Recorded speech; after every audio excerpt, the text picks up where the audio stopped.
The story begins with a crashed car and someone asks whether or not they should save their boss. He's performing CPR, but he's unsure if he actually wants her to come back to life. This is because she made him work under the 996 schedule. Basically, you work from 9 a.m. to 9 p.m., 6 days a week. And that's why, watching her die, he wonders if what happened to her is just karma accumulating. He starts to lift her but wonders if at least helping her now might earn him some good virtues. He moves toward her sweet lips when suddenly a golden light descends from the heavens and enters the woman. The protagonist complains that if she dies, he won't know who to demand his labor rights from. At the same time, he says he never imagined her lips would be so soft and sweet. At that moment, she opens her eyes. The protagonist is blushing as she asks if he's looking to die. A system message appears, stating that he successfully startled the Empress and has earned the ability of divine appearance and a golden shield with 31 uses. The protagonist doesn't know where this system voice is coming from as a leg approaches him. It looked like he was going to get kicked, but instead he's being tortured in a cruel manner. He resolves it with jujitsu and starts running from this dangerous boss. She then says he'll have to face divine punishment, but the protagonist is confused and asks what's going on. He tries to explain to her that she just fainted because she hit her head and asks what she thinks she's doing. Lin finds it strange that she can't use her true energy. Being crushed in a cruel way, our boy says she better go to the hospital, especially since the ambulance won't arrive quickly. He still needed to return to work, but it would be nice if she paid extra for everything he'd done. However, Lin is staring at her hand, confused, not knowing where she is or why it seems all her energy has disappeared. Some time passes, and we are at the protagonist's home. He was arriving from a tiring day at work and wanted the rest. As soon as he enters, he finds his chubby friend in his natural habitat and asks if there's any food left. However, the friend only asks if he was drained by the evil boss. But suddenly, his friend seems startled and drops the can he's holding. The protagonist, confused, asks what the problem is. The boss had entered the house and asked if this cage was what he called an apartment. The protagonist wants to know what she's doing there, while the chubby friend says he should give notice before bringing a girl over. However, the boss is confused and says that if he's not careful, he'll suffer divine punishment. The friend is also confused when suddenly she grabs Louis's hand and tells him to come along.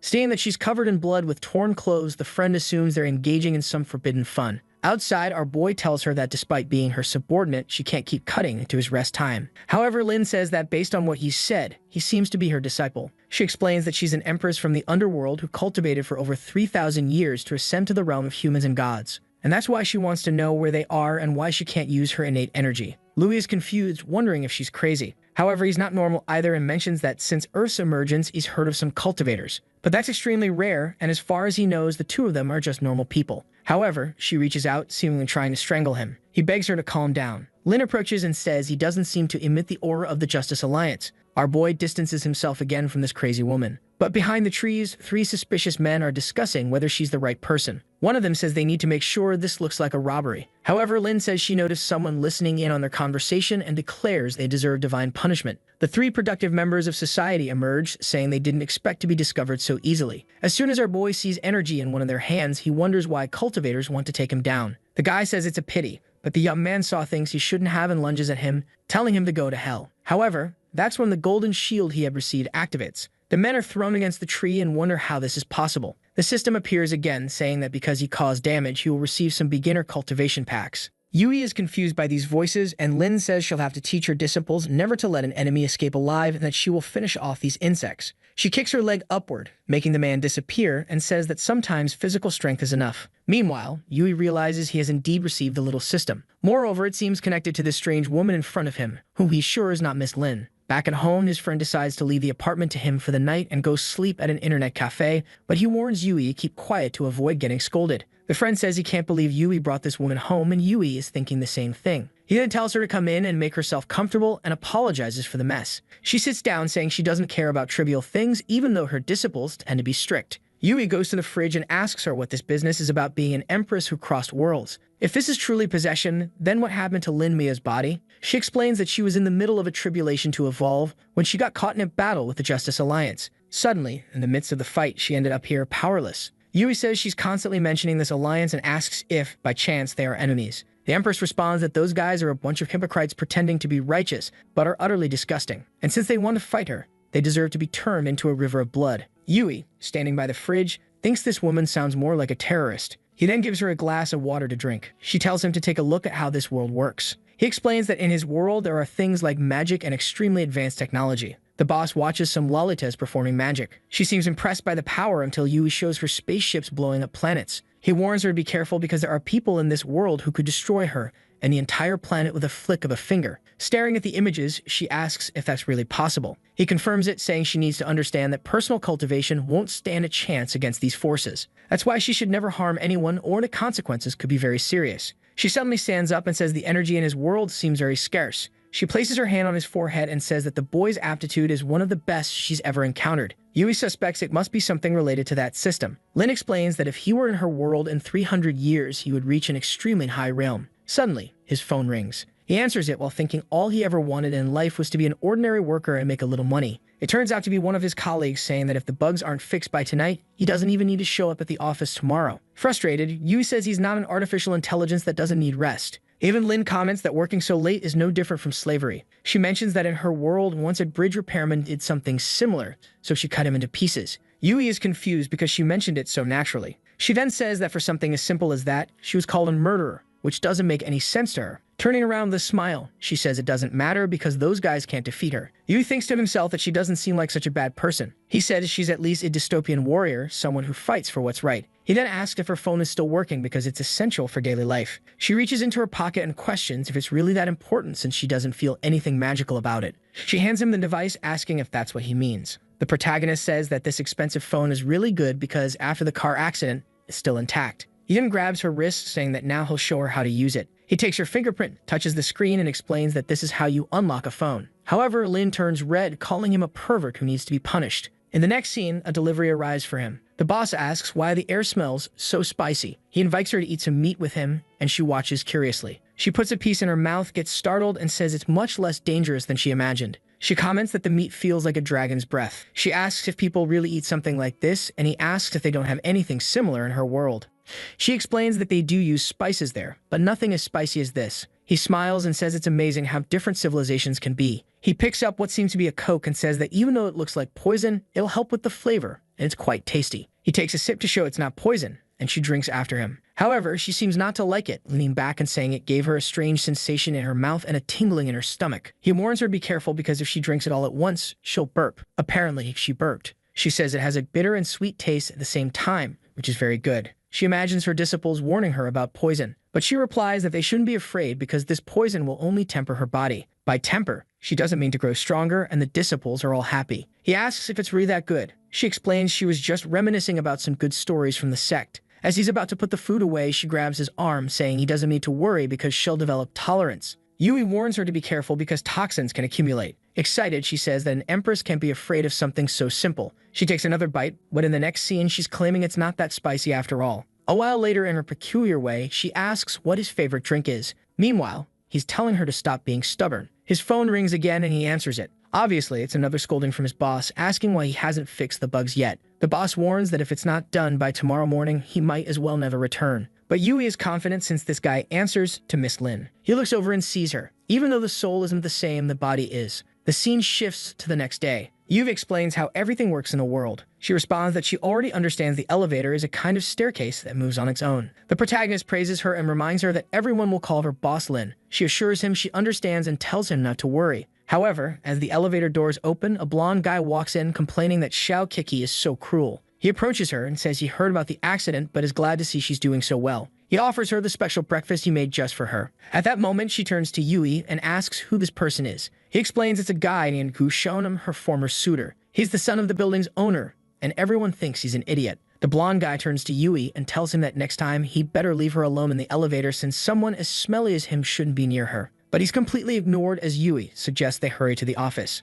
A chubby guy comes running saying it's good that the boss has finally arrived. He advises her to fire Yui because yesterday he didn't finish the work and only badmouthed her. Yui leans into Lin's ear and tells her it was this guy who kept calling him in the middle of the night. Lin turns to the man and says that, as far as she knows, the one ruining her reputation is him. The man, embarrassed, says he would never do such a thing and insists Yui must have lied to her. She then says that she spent the whole night with Yui, so she knows very well who's lying. The blonde guy is utterly confused by this situation. The protagonist realizes she just poured gasoline on the fire, but the system detects that he shocked some nearby people and grants him a few martial arts skills. The scene shifts to the president's office. Yui tells her not to worry because getting through this login won't be difficult for him. As soon as he accesses it, he'll know exactly where she lives and then she can go home. However, the Empress asks why he's helping so much. As far as she knows, the previous owner of the body wasn't very kind to him. Yui replies that he's a good young man who loves helping others, But in reality, he knows that if he commands the Empress, he'll basically be an emperor. Plus, it'll be great to see that chubby guy get what he deserves.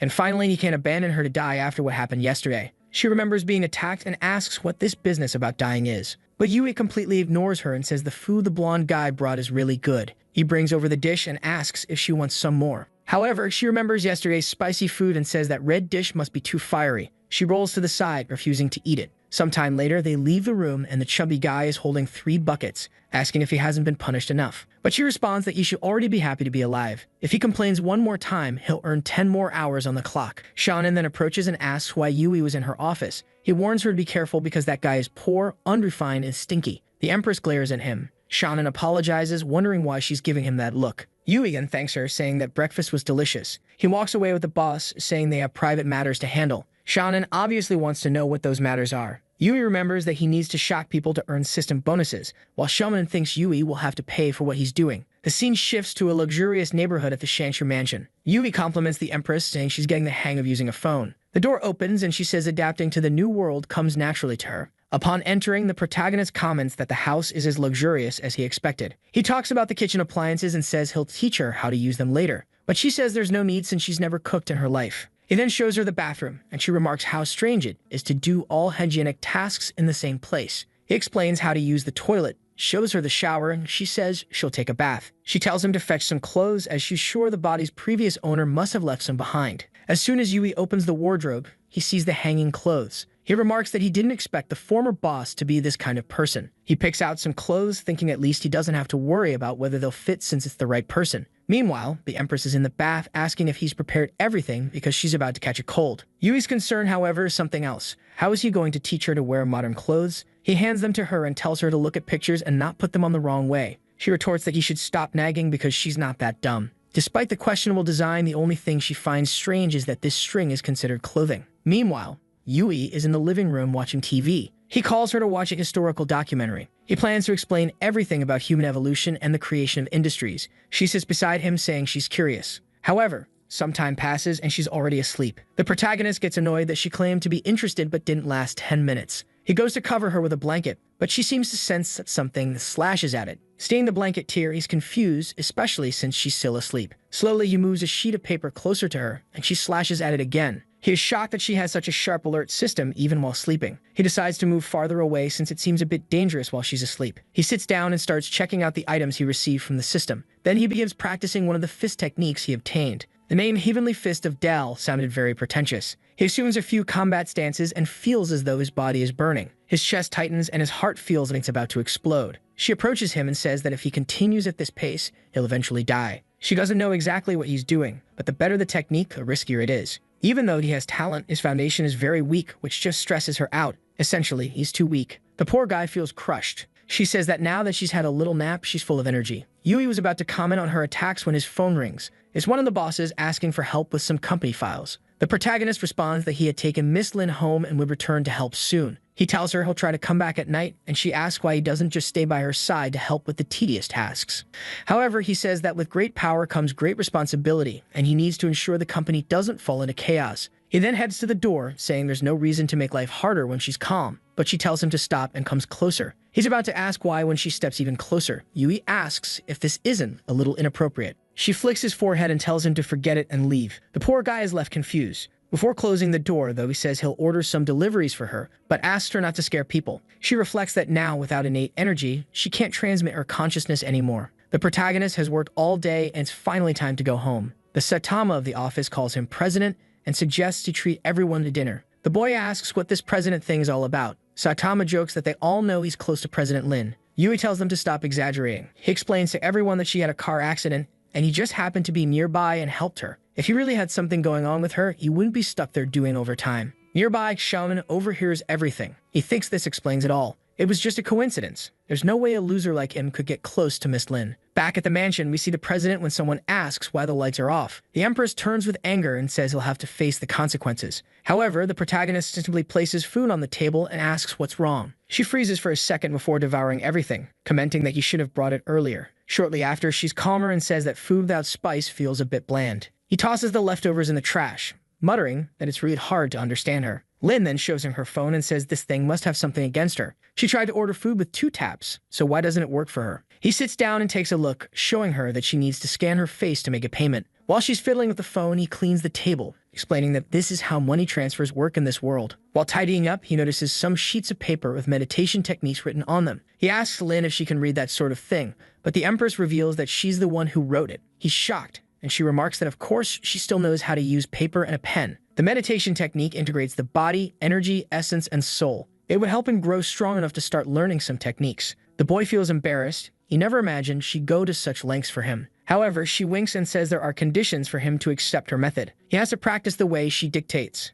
That's because natural talent alone isn't enough. He'll have 3 weeks to master the first chapter or he'll disappear because she doesn't keep lazy people around. Now he's trembling and awkwardly asks how long it usually takes disciples to master this. She says it's normally 4 weeks, but since he's talented, it won't be a problem for him. He starts reading a few pages about energy and pulse. It's about the circulation of energy rhythm returning to its true nature. Meanwhile, she wants a bite of something sweet and refreshing she's eating. She tells him he should eat first before practicing. But Yui is already spitting blue fire, saying he feels like his body has become lighter. The Empress is impressed that he mastered the first technique in just a few breaths. Even he's confused, asking if he really mastered it, but the Empress, now sitting on the counter, tells him that being able to gather energy proves he has. She tells him to breathe again and try to accumulate power. The boy looks like a vacuum, pulling in all the energy from the environment. Even she gets startled, asking what kind of monster he is. For impressing the Empress once again, he receives the instant step ability. He starts to think that every time he impresses her, her expectations will rise, making it harder and harder. As much as she was a good sheep, there's a limit to how much wool he can shear. She asks why he's laughing, and he replies that it's nothing.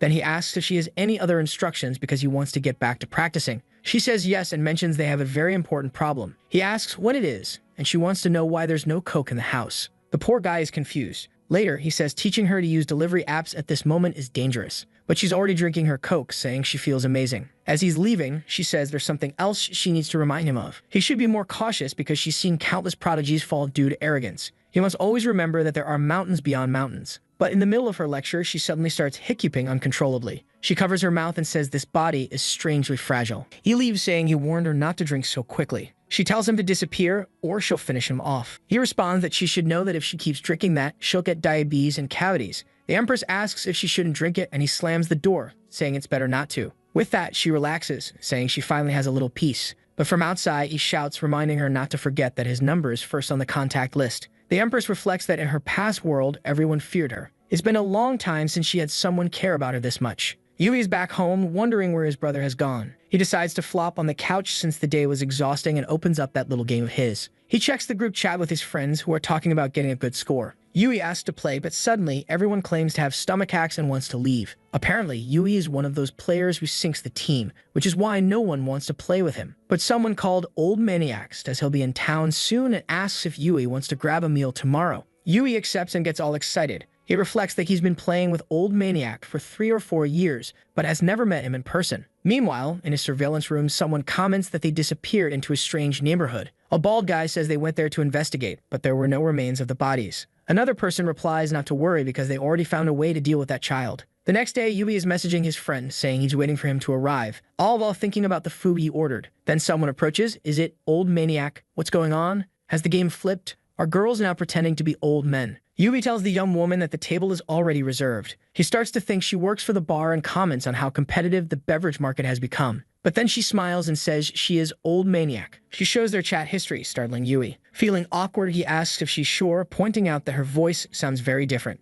The girl explains that people think she's very gullible and easily tricked, which is why she prefers to pretend to be an old man online. She says the one who introduced her was someone named Ling Ji, her sister. Yui comments that now it makes sense why he sometimes heard a woman's voice on Old Maniac's microphone. Feeling awkward, she asks him to stop calling her that and says her name is Xiao Tu, and she'll be living in this city for a while. Later, by a lake, he asks if she isn't afraid of him since she came alone. She says he's overthinking because she feels safe, having trained since childhood. She's confident she could handle 3 or 5 guys on her own. Our boy says he understands, but he's still not used to the fact that his online friend turned out to be such a beautiful girl. She gets flustered, asking if he's talking about her, and starts lightly hitting a wall, telling him not to say such things without thinking. However, the girl is so strong that she causes the structure to collapse. She rushes to save him, and he thinks that dying like this wouldn't be so bad. And with that, she falls right on top of him. How many ribs broke? 1, 2, 3, 4, 5 of his ribs. She apologizes, explaining that she has a special physique with superhuman strength and dense bones. She never imagined that falling on him would cause so much damage. Our boy prepares a technique and tells her to calm down, assuring her he can handle it. He reflects that it's a good thing he practiced those techniques, or he would have definitely died. Then her phone buzzes with a message, and she says her first request has finally arrived. She shows him an app called Xiaxiang and asks if he's familiar with it. He asks if it's the app where you can post missions for cultivators and warriors to duel over. After completing the mission, they earn the offered reward and accumulate hero points. She confirms and says her ultimate dream is to become the greatest heroine of all. She then shows him the mission, which is to take down someone who stole another man's girlfriend. She shows him the phone, and he says a bastard like that deserves to die. But then she asks why the target looks so much like him. Without hesitation, she almost slashes his head off. He dodges and tells her to calm down, insisting he'd never do something like that. But she ignores him and says since it's her first mission, she can't fail, so he better stop dodging. She goes for a kick, but he sidesteps and asks why she's trying to kill her friend like this. Motivated, she just tells him to stop dodging and turn into the hero points she needs. He dodges again, and she seems puzzled by how he's always avoiding her attacks. The protagonist thinks that in his life, no woman ever comes easy, but since she wants to do things this way, he won't hold back. He uses instant step to appear behind her and prepares to use the Dao fist,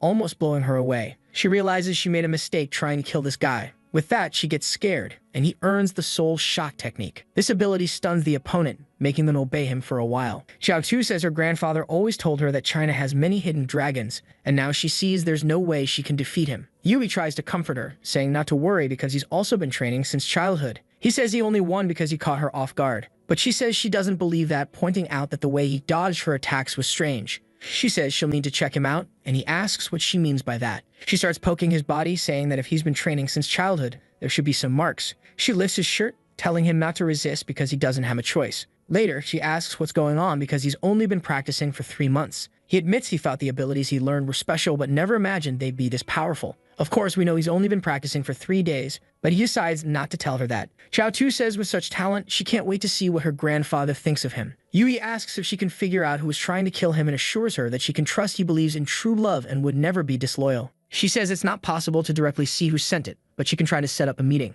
The scene shifts to a van parked on the street with some men stepping out. A guy with gold earrings asks if the girl managed to complete her mission. Xiao says yes, and he can do whatever he wants with the boy. Meanwhile, our protagonist finds it odd since he's never seen these people before. The man congratulates Xiao, saying she'll get a 5-star review. At that moment, Yui asks the man if he's made a mistake since they've never met. But the man asks if Yui has already forgotten him after using him. Then he orders his men to take Yui down. 2 more guys show up carrying something suspicious. The man with the earrings says that today they'll take everything from the boy. One of them says he's handsome, so they'll enjoy doing whatever they want with him. Yui quickly realizes that either these people are acting in bad faith or they're being manipulated. He decides this is the perfect moment to use the technique he just acquired. He activates the soul shock technique and orders them to find out who sent the mission and deal with them instead. Xiao asks if he's just going to let those people go. He replies that for now, it's the best solution. On the way home, she says she wanted to spend more time with him today, but unfortunately, she's getting calls and needs to leave. The protagonist says since she'll be staying in the city for a while, they can meet again later. She waves goodbye, saying they'll see each other soon. He watches as she gets scolded by her sister,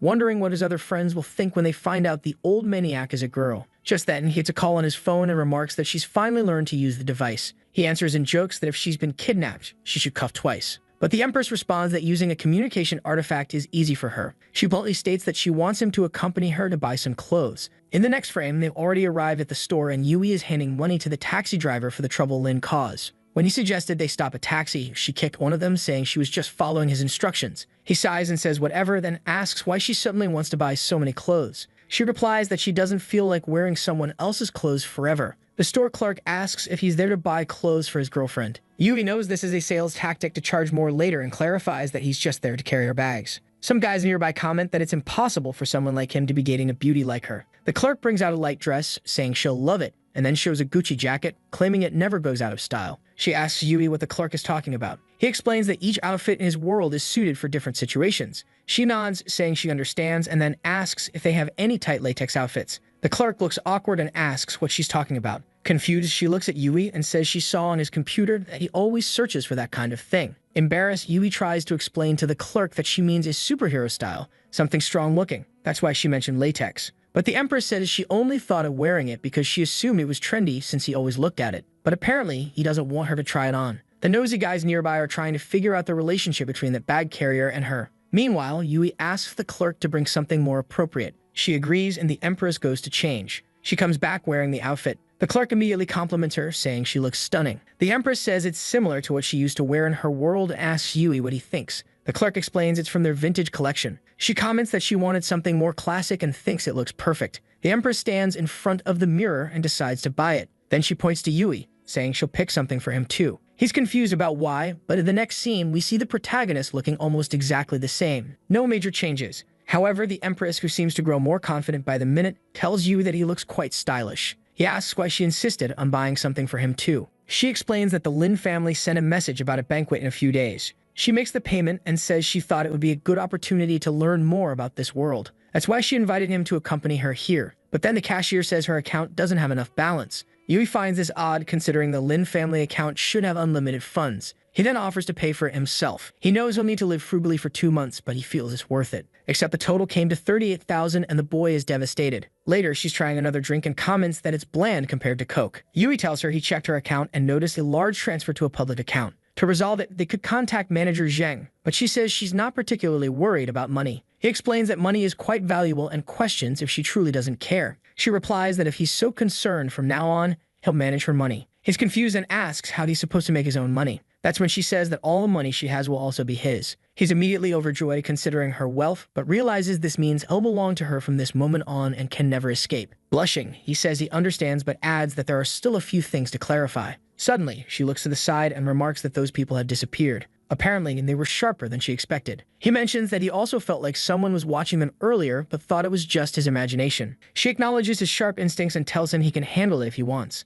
Meanwhile, in an alley, a bald man angrily asks why their plan is being cancelled when it was almost complete. A man with brown hair says the boy was supposed to be eliminated because he witnessed Lin's car accident. But since she's alive, there's no reason to kill him anymore. The bald man, furious, asks if they won't avenge the 3 brothers they lost. The bespectacled man beside him says that issue will be dealt with sooner or later. Later, at the company, a man hands over some papers, saying Miss Lin made some payments. Once those payments are reimbursed, they'll have the money. The only catch is that the new contract requires a fresh signature, and he asks if Yui can handle it. The problem is that Yui isn't great with numbers. He remembers that the Empress said her money belongs to him now. He wishes that were true since it would make his life easier for the next 10 years. He tells the man to hand over the papers, and the man agrees, but then he piles on another stack and then another, explaining that these are for upcoming contracts. The chubby man offers to help, commenting that there are indeed a lot of them, but Yui doesn't want to be tricked and decides it's better to handle it himself. He asks if he just needs to compare the orders in the system. The man confirms and leaves, saying to call if he needs help. Outside, Shonen asks how it went. The man responds that Yui doesn't trust him. The two laugh oddly, saying that's perfect. If the chubby guy had handled the files, he could have been blamed for any errors.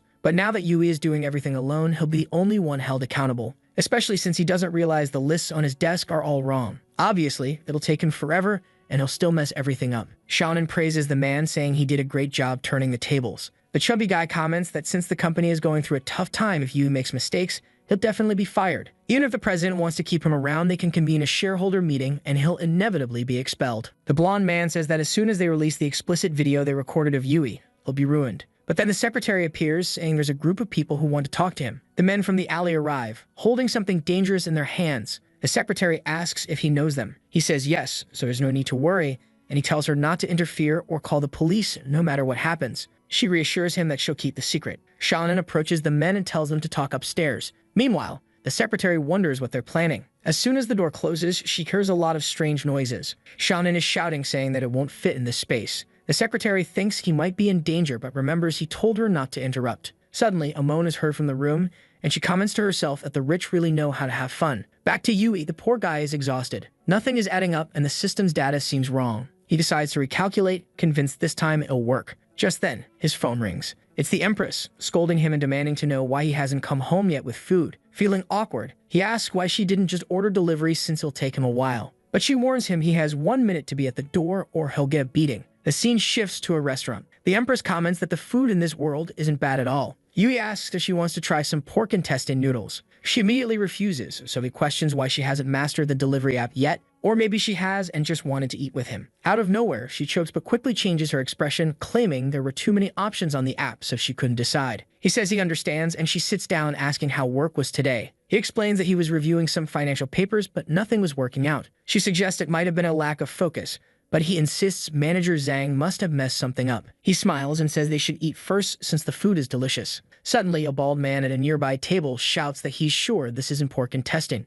Yui is startled, wondering why the man didn't mention this earlier. The Empress looks confused. Yui watches as the restaurant manager approaches and asks the bald man why he's shouting. The man insists that this clearly isn't intestine. The manager tells him to stop defaming the restaurant without evidence. The Empress asks Yui where he's going as the bald man threatens to shut the place down. That's when Yui steps in, places a hand on the man's shoulder, and asks the manager if the bald man's claim is true. He picks up the troublemaker and warns that he'll need compensation for spending his money there. The manager denies any wrongdoing, but Yui, trying to get a confession, says the food tasted odd and threatens to beat the man if he doesn't come clean. Finally, the cook admits that the intestines are made from fermented beans. Naturally, everyone demands their money back. When Yui sits back down, the Empress remarks that in her kingdom, the manager would face divine punishment. But she finishes her meal and says at least her order tasted good, so they'll let it slide. The protagonist pieces things together, realizing that Zhang might be substituting genuine products with something cheap to deceive him. The next day, Yui is back at the office. Zhang approaches and asks if he finished the documents. Yui replies that he has and already sent them to the investors.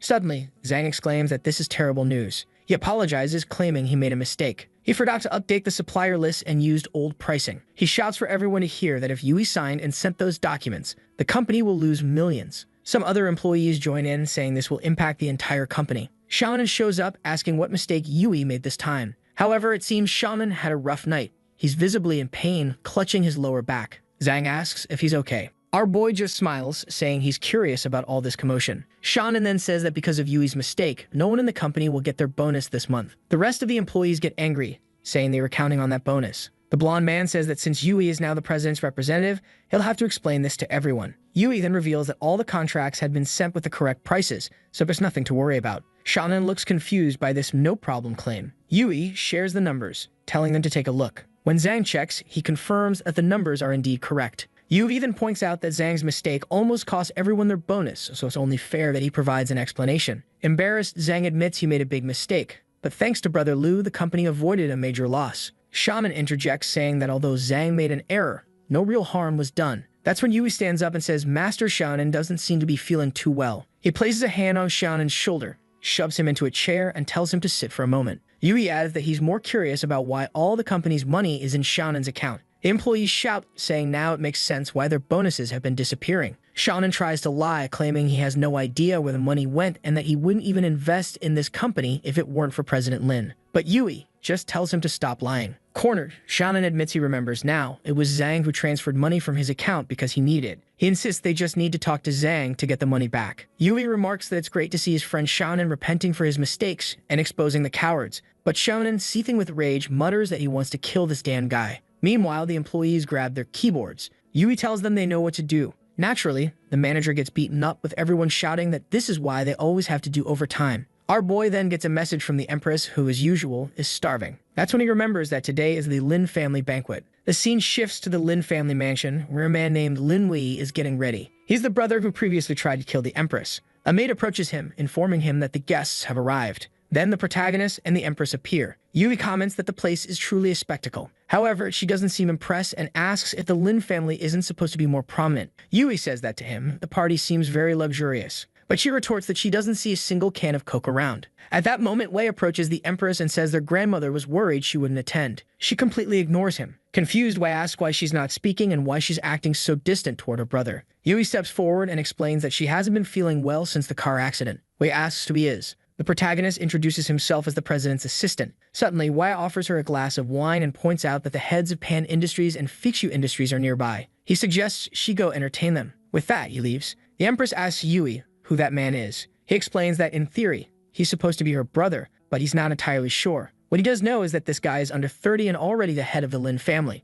The company she owns is just one branch of the family's holdings. The Empress says the place is boring and has an atmosphere she doesn't like. She then looks at the glass of wine and comments that at least it looks good. Before Yui can stop her, she drinks it all. Immediately, she asks if that was alcohol and why it's so strong. Yui explains that modern distillation techniques have improved a lot, so the alcohol is much stronger. She looks a bit disheartened, wishing for a Coke. Yui notices a blonde passing by with a tray and asks if there's any Coke around.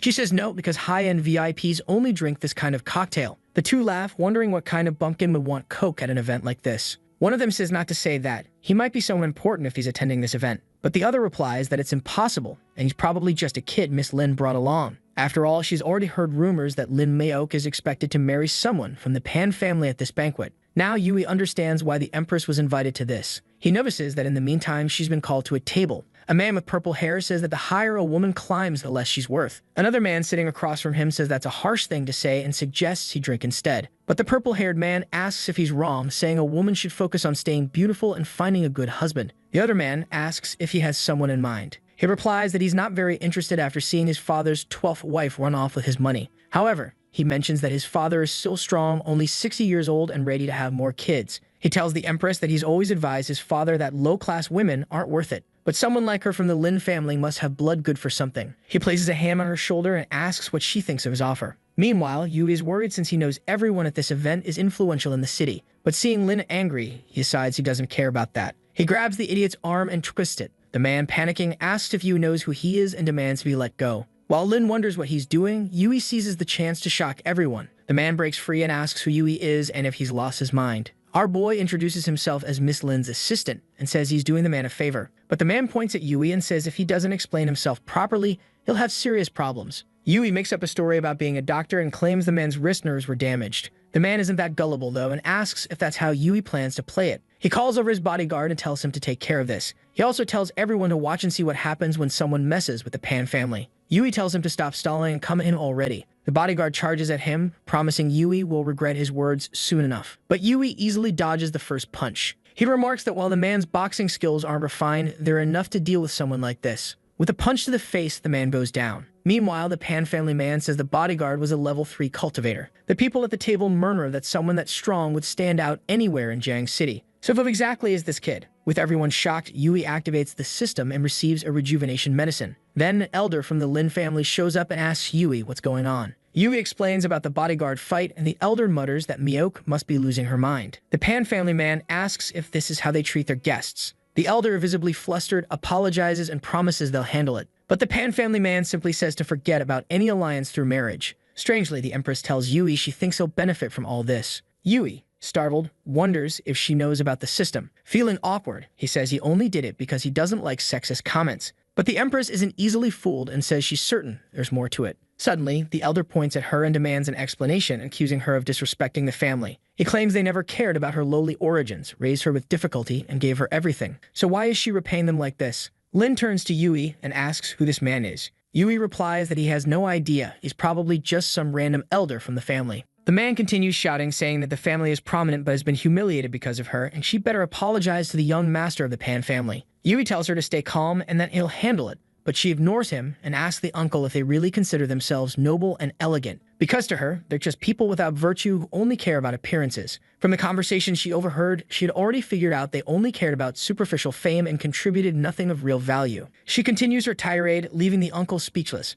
but she asks if she said anything untrue. She adds that if they're waiting for her to apologize, they should save that request for her coffin. The humiliation is so great that the poor man collapses, hitting his head on the floor. The uncle gets up and says she must be losing her mind to say such things, but she simply states that if they'll excuse her, she's leaving. However, the uncle warns that everything given to her will be taken away, and she'll be expelled from the family. At that moment, another man nearby interjects, asking them to wait. He introduces himself to Yui, and asks if he can get to know him better. Approaching Yui, he says he has remarkable skills and wants to know who his master is. The protagonist replies that the martial world is complex and diverse, and it's not convenient to delve into the details of his life. But then Wee steps in and tells the guests that having the support of a martial group like them would be excellent. He asks Yu to explain himself, who only says it's not that he doesn't want to. It's just that technically he's never had a formal master. The best he can say is that he receives some guidance from a few notable figures. Lin Wei calms everyone down, saying today isn't the time to discuss business. He just wants to know about Yui's relationship with Lin Maok. He explains that until now he's only ever seen her with one other person,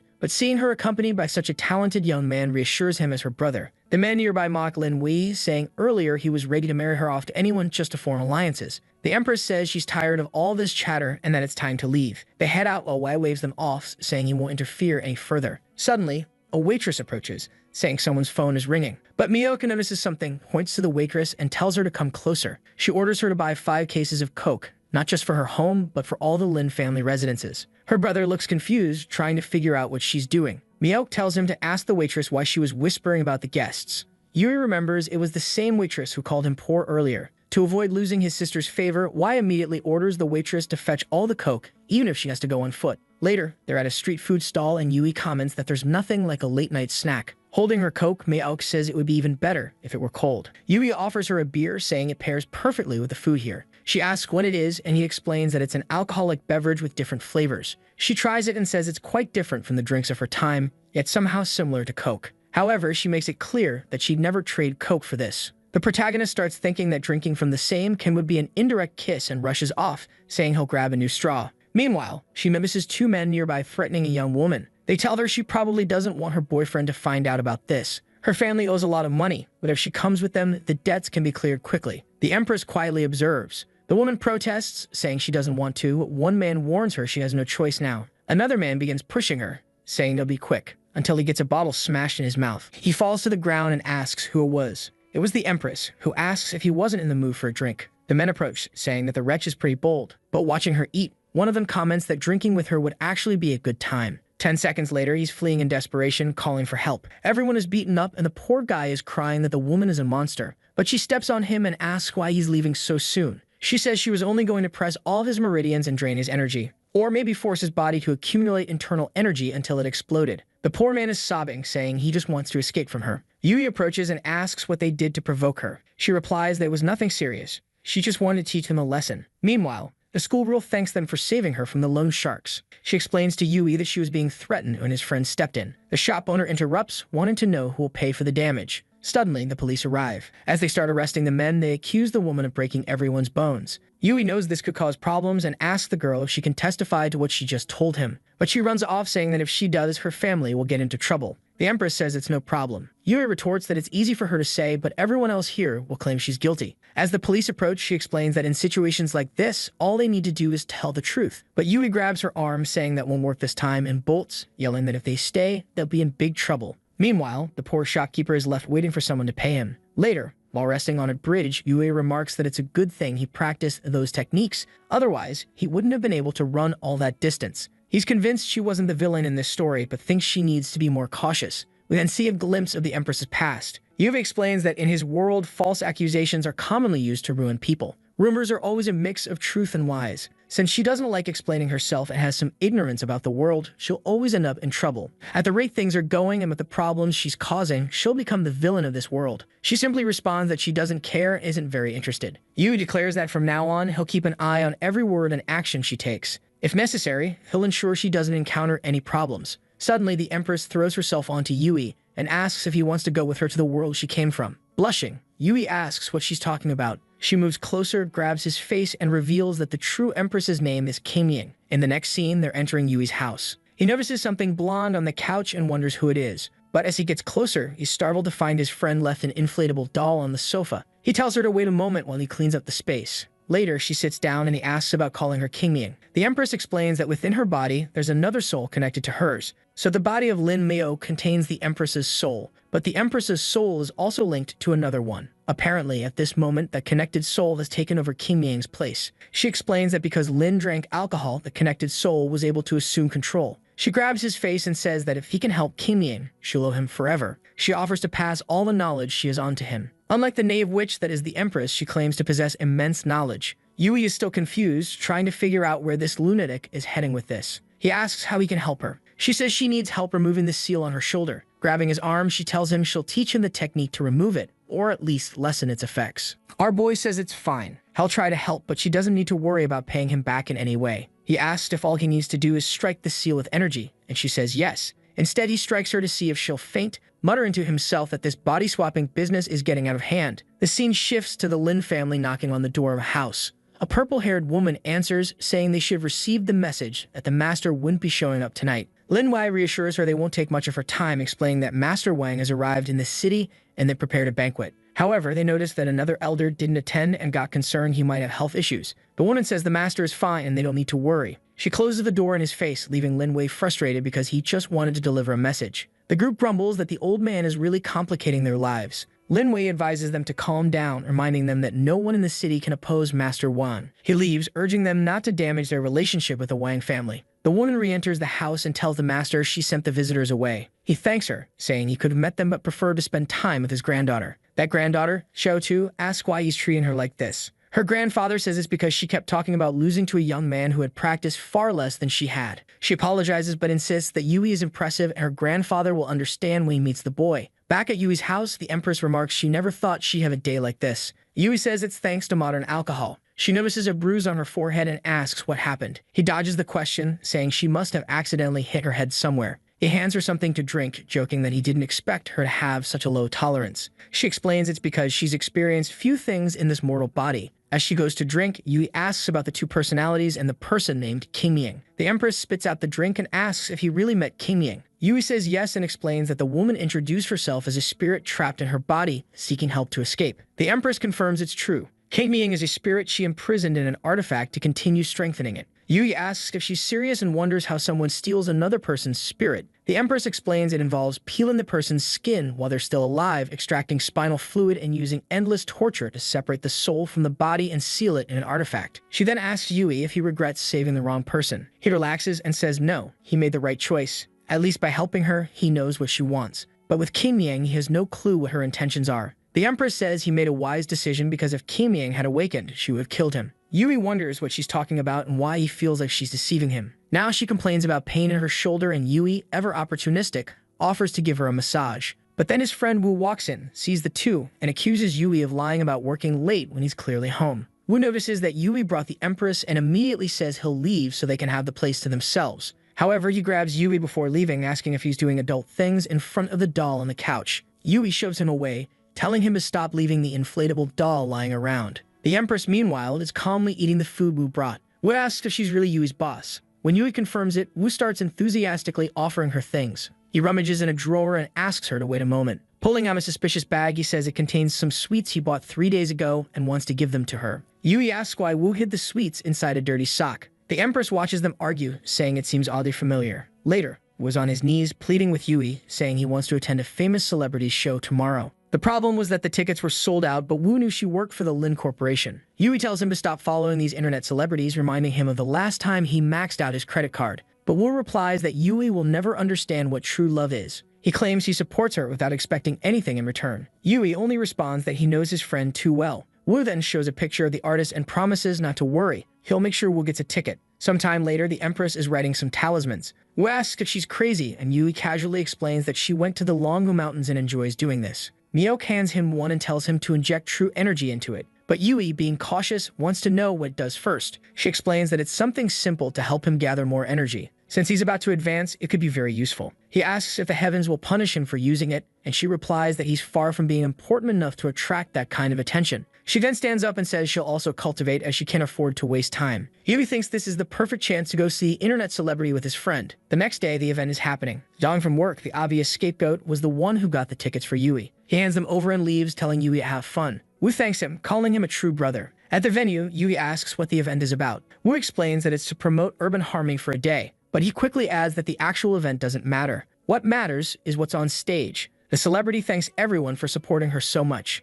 Wu asks Yui if she isn't the cutest thing he's ever seen. Yui agrees but adds that a woman shouldn't rely solely on her looks. The girl overhears this and doesn't seem pleased. Then another man comes on stage and she says they must support all vendors and build a better city together. She takes off her sandal and walks for the man as if planning something sinister, saying that those who don't listen to advice deserve punishment. Wu, naturally, starts yelling that he wants to be punished too. The man on the ground seems to be enjoying himself, and Yui remarks that something about this is off. Suddenly, the man bites her foot, and the girl asks if he's not an actor. Yui flings him forward, saying he'll help him. The man continues devouring her foot until Wu crashes into him, telling him to back off. The two men exchange glares for a second before they both get punched in the face. The crowd rushes forward, yelling not to touch Yan Yan. But Yan Yan ignores everyone and approaches Yui, thanking him for helping in time. Emotional, she says that if it weren't for him, she doesn't know what would have happened. Wu, already smitten, murmurs that her charm is hard to resist. However, the people nearby notice someone else holding her hand and rush forward, telling Yui to let go. Yui tries to explain that something's wrong, but he also can't seem to let go. Yan Yan asks if she's stronger than he expected, while Yui wonders why she's messing with him. She finally releases his hand and says she's sure he can handle it.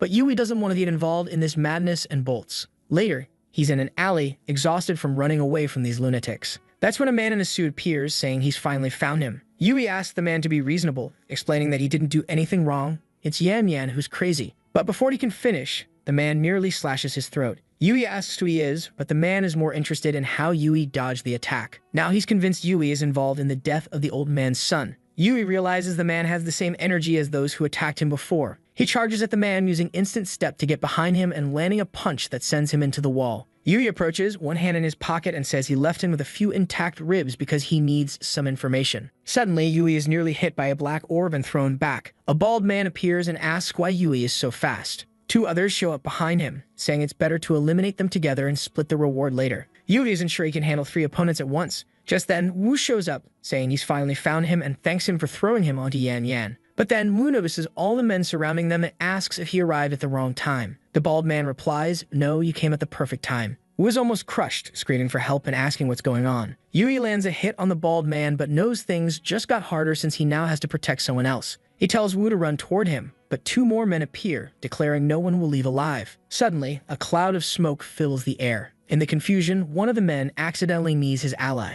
He apologizes and the other tells him to be careful. Looking around, they can't find where Yui and Wu went. Yan Yan suddenly appears and rescues Yui. A while later, they're all exhausted and Yan Yan says this spot is safe enough. She explains that those men are from the Martial Legion but wouldn't dare to pursue them here. Wu is sprawled on the ground, muttering that he can't believe he was saved by his goddess. Yui introduces himself to Yan Yan and says he owes her a favor. But she simply asks him not to tell anyone about this because she doesn't want to gain a reputation. Wu, now smitten, wonders how he ever thought for a moment she might be a demon. Suddenly, Yan Yan changes her expression and asks if he can hear it. Yui asks, "Hear what?" She says, "Obviously, it's the sound of your heartbeat." She explains that he was just saved by an adorable, modest girl with a good heart who asks for nothing in return. Surely, you must be thinking she's perfect as a future wife. That's why his heart is racing. At that moment, Yui realizes this girl is insane. Later, at the park, Yui asks why, if she's so skilled, she didn't fight back against the guy on stage. She explains that it's company policy. She has to appear vulnerable and weak. That's the only way to be someone everyone wants to protect. Yui thinks to himself that his poor friend is always being deceived. He brushes it off and asks about the martial artists' legion. Yan Yan is surprised he doesn't know and explains it's a group of assassins who, of course, use martial arts. They're a well-known underground organization, but if he wants to know more, he'll have to attend more of her events. She offers him a discount if he does. She even says she'll give him 20% off if he decides quickly. Too late. Yui is already back in the city, realizing he needs to grow stronger because of this strange legion. He remembers Miyok mentioning he'll need a spiritual jade and decides to call her. She tells him to go to a jade shop, inject energy into the stones, and he'll know which one is spiritual. Before he can say more, she says she has to get back to her practice and hangs up. Yui remembers he earned a reward for shocking those guys in the alley. It seems to be a penetration technique, though he has no idea what that means. To test it, he uses it and looks at a woman, realizing it's a visual penetration technique that lets him see her skeleton. Unimpressed, he complains that the system seems to want to turn him into an orthopedic doctor. Later, the scene shifts to an antique market. Some men watch as Yui injects energy into jade pieces, purifying them in the process. The shopkeeper asks if he has some kind of jade fetish, since he's drooling over them. Yui asks about the price. The shopkeeper praises his eye for quality and says that piece of jade is worth 2 million. Awkwardly, Yui responds that the jade is still full of impurities, so he'll check out other places. As he leaves, he mutters that the guy robs customers more than a bank does. Suddenly, Xiaotu sees Yui and asks what he's doing there. He explains that he's searching for a jade amulet, and she says it's a coincidence since they are too. She introduces him to her grandfather, saying this is the guy she talked about the other day. Yui greets the old man, who introduces himself as Wang. Wang mentions he heard from Xiaotu about how strong Yui is and how he defeated her in a fight. For that reason, he'd like to invite Yui to a duel. However, Yui immediately wants to decline, saying the old man is exaggerating. Wang apologizes, saying he got curious and acted unpredictably. Xiaotu tells them they're leaving and says they can play when they get the chance. As Yui watches the old man walk away, Wang suddenly tries to punch him, but Yui is ready. Yui asks if Wang isn't too old to be using dirty tricks like this, while Xiaotu looks alarmed, asking what her grandfather is doing. Wang tears his shirt as his muscles swell, saying he won't let anyone steal his granddaughter's admiration.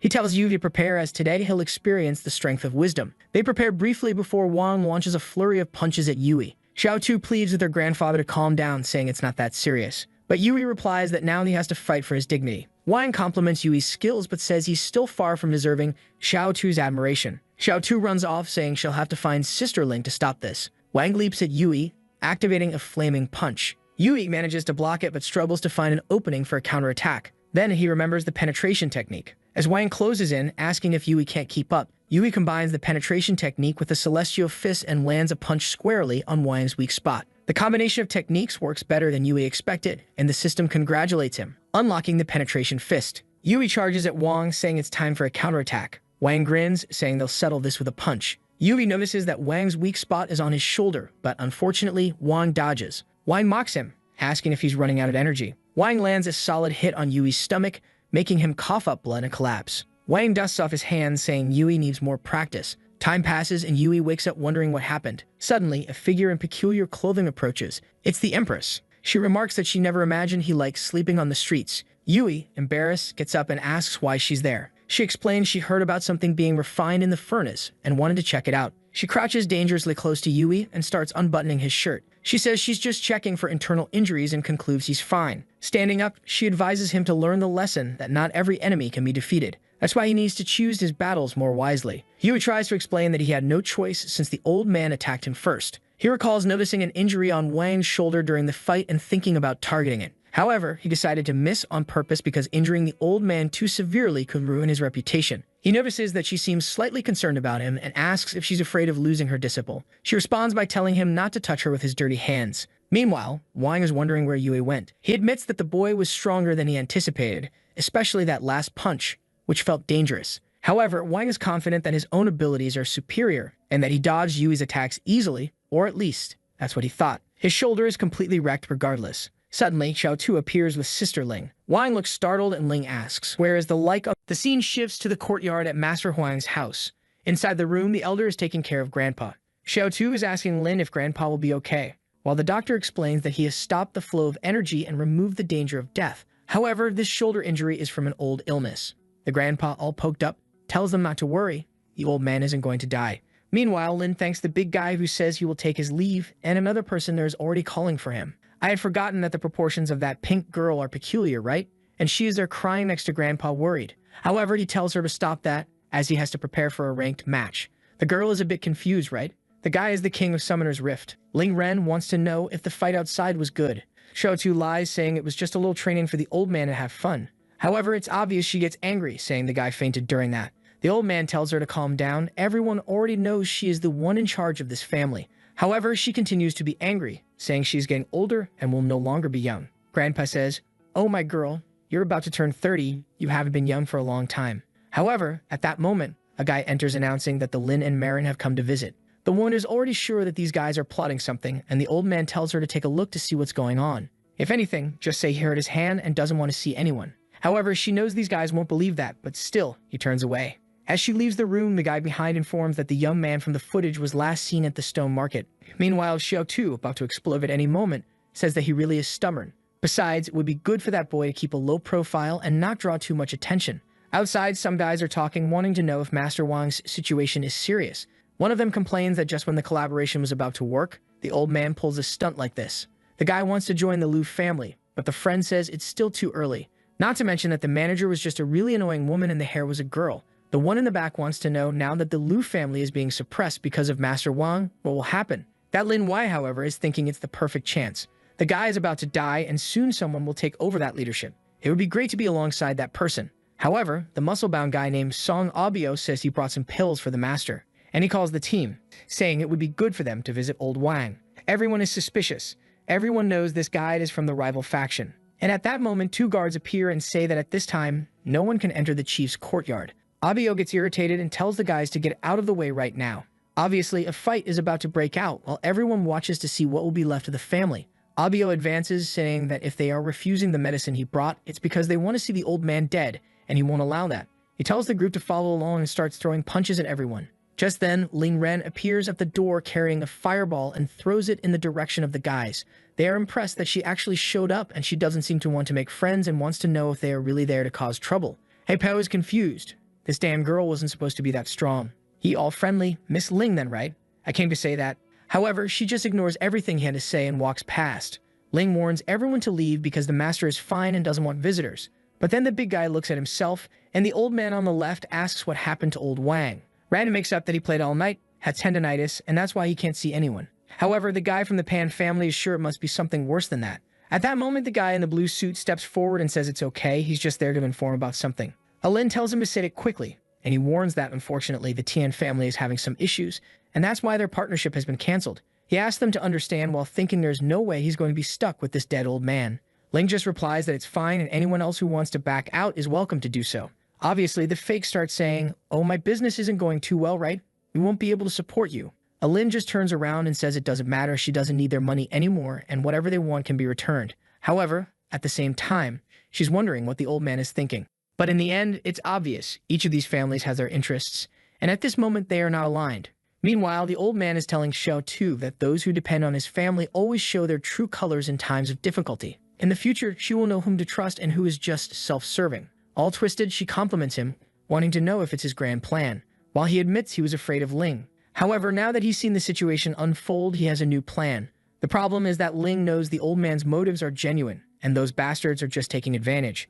Abio, however, is off to the side thinking that the boss spent decades gathering information and now he will finally be able to test everything. Suddenly, he puts the ball in his mouth and man, it seems he liked it, saying the sensation was incredible. At that moment, he's eager to discover the truth about Boss Lu when, out of nowhere, the protagonist appears there with the Shadow Pass. The system already detects a crisis, activates the barrier, and the guy is pushed away. Our boy has no idea what's happening. He just showed up out of nowhere, and the guy is on the ground. Suddenly, a voice says he finally arrived, and everyone recognizes it as the Master's fate. They know this is the ability of life energy transmission.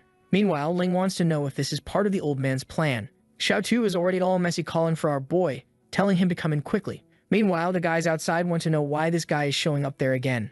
The scene then shifts to the city hospital where someone is snoring. The blonde kid informs that the uncle's condition was improving, so he's leaving. Lu Fi, however, his father, tells him to stay put and says that whoever did this to his daughter's face will pay dearly. At that moment, the guy in the blue suit appears saying that Abio sent a message saying Shang Ping is fine. And the strangest thing is that it seems all the families were giving respect to a certain Lu Yue, whom no one knows. The father says it doesn't matter, he's never heard of him, while the blonde wants to know why again, and it's that damn kid. The boss tells him to explain who this fool is. Meanwhile, Ling is telling our boy to come in. He comes in all smiles, telling them to wait a little because a friend of his is arriving. The buff guy, poor thing, falls to the ground all beaten up, saying nothing would stop him from serving Boss Lu. However, I don't know if it's a trick or a favor, but our dear boss arrives, stepping on the fool's head. Wow, she's grown, telling our boy that he deserves a divine punishment. The protagonist makes a Naruto run and takes off. All awkward, he asks if she wasn't in a hurry.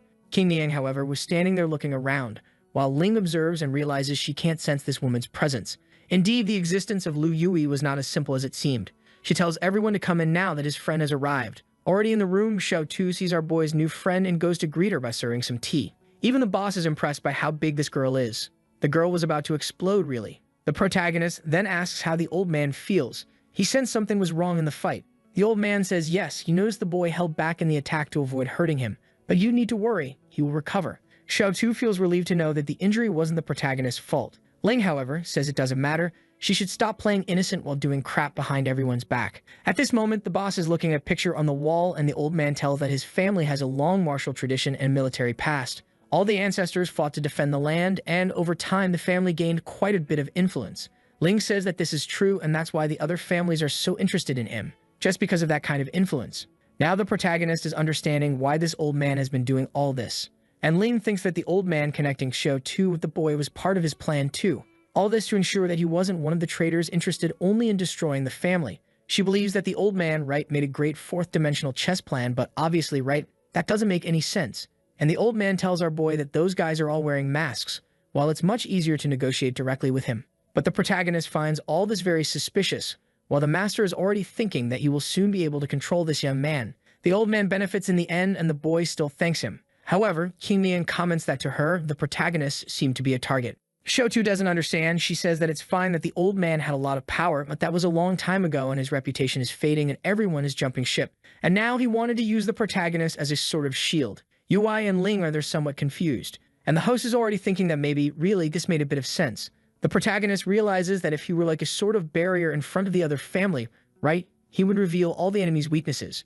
While Xiao Tu is angry and asks her grandfather if he was really planning all this, the old man is all scared now, right, wanting to know who this woman is that suddenly showed up. She just appeared and he already had the feeling that she was gigantic, which she is, and why he was being controlled by her. She's just giving him a stare and the old man tries to explain himself, saying that she is going too far. It even seems like the old man would plan all this. In that, he tells our boy that whatever he wants, he just has to ask that they are, friends, And Xiaotu tells our boy the same thing, saying that she will guarantee any wish.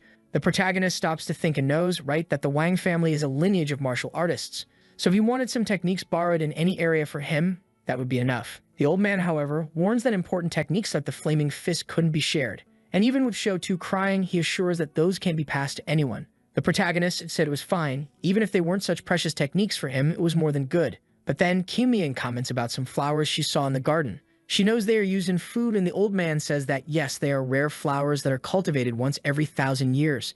The seeds are very valuable, but he can plant them wherever he wants. The protagonist is somewhat confused while the old man makes the offer. Strangely, the Empress accepts right away and says that's fine then. The protagonist finds it strange because why is she going so far just for a plant that is used for cooking? But what can he do? The woman pressed the W and won't let go, walked away. He waves goodbye to the old man saying he's leaving. Ling criticizes the old man saying that he planned, and when he thought he won, he lost the techniques and also lost some seeds. Xiaotu, on the other hand, says that the old man has to stop being so selfish. However, he replies that he has to be careful. He can't understand what that woman is about. The scene then shifts to the protagonist's house, where that friend of his from the beginning is enjoying Zion Chan's live stream. He thinks it's the protagonist arriving and says, "Hey, Yue, can you pay the rent this month, buddy?" However, in reality, it's 4 guys on his back, and immediately they grab him and put the kid on his knees. The guys are asking if, this is the loser, while the poor chubby guy warns that it's good to let him go now, otherwise he will have to beat everyone up. The boss, however, just orders to take this kid away now, while the protagonist is in the forest saying that in this place there are enough plants for her to eat for 1 or 2 whole years. But why does she want this so much? The boss says that she is silly to think she is really there just for the food and warns that those carob flowers, I had to translate because I have no idea what that is and still don't know, grew on trunks that were essential for creating pills to boost energy. So the protagonist realizes that the rascal mentioned the flowers, but in fact is there for the trunk, meaning, right, she pulled a fast one on the old man. The protagonist says he understood and asks if this is a way for her to regain the strength she once had. However, she reveals that she is unable to draw energy into her body at all. At this rate, the chances were minimal. And that's why this pill she is refining is actually for our boy. Her plan is to take our boy to that celestial realm. And all she asks is that when he gets strong enough, he also takes her back to her world. Lu Yui was all confused, right? How is he supposed to make her return to her world? None of this makes sense. But then he falls back, saying that sometimes he forgets that she really isn't from this world. She, however, stretches out her hand and asks how the story will work out without a protagonist. The boy, however, knows that if those immortals really existed, they are farther away than humans are from gorillas. He doesn't think he will be able to do it, but she warns that what exists above the celestial are just rumors. And even if the distance were enormous, she trusted him, so he should trust her. She moves closer, the boy is all flushed while she says she will do her best to help. When he reaches that level, crossing the void will be as easy as a hand movement. Then our protagonist already smiled, said that's great, so let's go for it. Oh, my daughter, sideways like that, those giant thighs, right? The scene then shifts to the company Forestry Media, where there's a girl with small gift boxes. A chubby guy says that only Yui could ensure that so many 1,000-year ginsengs were given away for free like that. And another is in shock that there was a VR equipment there, which was a new release. Someone asks Mr. Lin what exactly Yui did to earn all this from the company. He replies that they will have to ask, and just then, our boy is arriving at the door. The moment he opens it, before saying hi, the chubby guy is already wanting to borrow a VR. Everyone is confused, gaining a lot of startled points from everyone. The secretary, who is getting all excited, already informs Wei that several companies came to give him some gifts. The lightbulb head says, "Wow, Wei, you're the man. Don't keep secrets from us." While the fool shaman is in the background saying, "That son of a gun, Wei," drawing attention again. Poor protagonist, he just lives his life, and this guy suffers the collateral. The protagonist stops to think and is sure it must just be the old man from the Wang family. And then he tells everyone to grab gifts and thank the bosses at work. Everyone turns to Qiang Niang and Lin and thanks them, saying they are amazing. Xiaonan relaxes, saying, in the end, this idiot is just any employee. Only he can call Xiaoqi and Kiki. However, in the midst of this blonde guy's breeze, Xiaoqian's brother, right, says that our boy needs to stop being so shy. Several people from the family already want to pair the two up. Now the blonde guy is confused. What do you mean, pair them up? And then the brother also announces, Yui is now the director and largest shareholder of the company.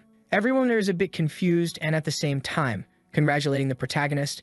And Lin says that this was the elder's wish and now they don't even need formalities with each other. The protagonist, looking at the boss, just thinks that no one even noticed she's no longer the same person. And the system gives a few more points for him having left everyone at work in shock. Then the giant thigh tells them to leave, but the protagonist asks him to wait, wanting to know where she's going. She just says that staying there is like being near a bunch of flies and her buzzing is annoying.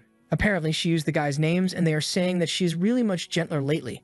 The poor thing really humiliated everyone, while Shaman is tearing up the floor, wanting to know why everyone is treating Y like this. In the room, the protagonist is asking what else she needs to do this so-called alchemy, that he would fetch everything. However, the tall guy says he doesn't need to worry so much. The most important thing is the shell, so they will focus on lunch. At that moment, his phone rings, and on the other line, someone screams for help, saying they have been kidnapped and are at some dark moon bar. Ah, it's the chubby guy from the apartment, and the protagonist says no way he's going. Let that chubby guy get himself in trouble. He just wants to steal my money. However, the friend offers an exclusive fan club CD to convince the protagonist. Our boy is sure his friend wouldn't offer something like that, so he's in a bind. Meanwhile, the fool with the blonde hair is just listening, saying that's what happens to those who offend the Liu family. The scene shifts to the dark moon bar, and the bunnies are all excited. On his knees, the chubby guy is there suffering. Wow, man, suffering. Maybe I jumped the gun with my words. When the artist is out of ideas, he doesn't draw the clothes, just painted the body instead. She orders the chubby guy to lift his head, and as soon as he does, she uses a strange power that seems to mess with memories. She asks if he remembers anything, and he replies that he doesn't, because he blacked out when he was kidnapped. She then tells him to tell everything about that certain person without revealing who he is. The guy starts talking about how they are close people, having known each other for a month, when suddenly, a bunny opens the door and tells the madam that Liu Yue has arrived. She then tells them to stall a bit while she finishes extracting the information. At the night farm, the protagonist is entering and the bunnies are hopping around. Even King Niang thinks the clothes are daring, but it's not for nothing, my warrior, you're on another level. The first bunny of his wild territory approaches our boy. From a very curious animal breed, she clings to our boy, clearly showing fear. However, our boy says he's not in the mood for Zootopia today, and he yanks the arm of the fierce one. Oh, what's this? Threw her on the ground and even told her to explain where the so-called god of wealth who rules this place is. And she replies that it's fine since she can't hit him that way. She'll hit him another way, and the muscleheads are arriving. Well, protagonist, it would have been better to take a beating first. Wow, here comes a little green guy teleporting in, throws a punch, and the protagonist disappears. Wow, what's this to? He already hit one, teleported belly first into another, punched the bald guy in the face. The guys are all crooked, while the protagonist activates the new piercing punch and sends everyone flying away. The musclehead is there confused, saying this doesn't make sense, but in a second, the guy already has his hand on his face and bam, goes to the ground. They'd almost crushed our boy's big ball. What's this? Get out of here, bald guy, old man. Our protagonist is finding it strange. Why is the Martial Legion hunting him down? And Yu Wei asks the bastard to help while the bald guy tells the bastard to shut up. That's right, the guy said it's fine, but he's going to keep Chnang Niang over there in a corner. Clan doesn't care about you, man. She's sipping a glass of wine calmly. And here goes the fool, right? He wants to get beaten by a hot girl. I don't blame him. He tries, she holds his arm. A glare tells him to break it, and bam, the fool is sent flying. The leader of the Legion is all confused, while Lu Wei smiles and says they shouldn't mess with her. At that moment, King Niang approaches and says that since it was a rescue mission, they needed to be quick. At the same time, the guys realize they are not prepared yet, while the fierce one asks them to show the tricks they have. However, suddenly she feels something strange and falls to her knees weakened. Someone then warns on the communicator that the effects of the powder shouldn't last long. At this, the protagonist realizes there's something in the air, and the bald guy says that now that they are wrecked, it's easy to finish off the two. However, the fierce one pulls him into her lap and she, "Oh my god, what are you doing? Hey babe, relax, I got this. Just stay up there." He lifted her off the ground and placed her there. Charged in, punch. However, the bald guy seems to teleport. When the guy in the red shirt appears next to the protagonist, he unleashes a flurry of punches that looks more like a hurricane of bullets. However, the dude used Killua's technique along with another one. Look, they're spinning around our boy. No one knows where they come from. When suddenly, the two are coming from each side, and the guy tries to attack again with a big punch to our boy's face. But now he raises the shield and not even the guy's sword goes deep. Whoa, and the guys took collateral damage, okay. Both went down. The dude is shocked, wanting to know how their physical strength was destroyed like that. Meanwhile, Wei says that despite all their little show, he still has the advantage. The vacuum-packed girl, a beautiful sight, is getting angry seeing the so-called barrier of the Golden Bell, and the protagonist tells them to hand over their friend quickly, or the trouble is going to get serious. But suddenly, a flashback falls to the ground. Whoa, the hand goes to what matters most, throws it in his lap, and let's get out of here. Ma'am, the drawing was of a flashback, but in the end, it was a smoke bomb. This isn't a lack of talent from the artist. This is actually the enemy's technique. He fooled even me. It's incredible. The vacuum-packed girl is there wanting to escape amidst the chaos, while the protagonist holds the good stuff, saying that this is a trap. King Niang says, "You bastard, put me down and take your hand off me." The protagonist gives her another squeeze. So, from here you say what? Ah, okay then, sorry. Put me down. Damn. She then says that this place smells of balm and cassia, which are effective against snakes, and she has a certain technique of the heart of the serpent. That's why it worked. The protagonist realizes that whoever is doing this seems to know exactly who she is, in this case, a reincarnated one. And she says that everything is very strange and it's best to ask the people inside soon. Meanwhile, they interrogate Abio and ask what the Liu family and the Martial Legion are up to. The dude just says he has no idea about the Legion, but the Liu family's target is the woman. The dude asks why. He says they are hunting the Empress. A month ago, they got the job to take her out, and that was it. Ah, the protagonist remembers, right? A month ago was when she took that Hadouken in the car. At that moment, he realizes that the target was actually Lin Maok, the original person of this world. And he wants to know who the client is, but Abio is going to say he doesn't know anything about that, but here, take this lunch remover to the stomach. Meanwhile, the protagonist turns like a plane on the runway and says they are going to investigate the Liu family, while the fool lying on the ground is shouting for help. Outside, the two are already leaving, saying that this Liu family is famous, they might end up wanting revenge.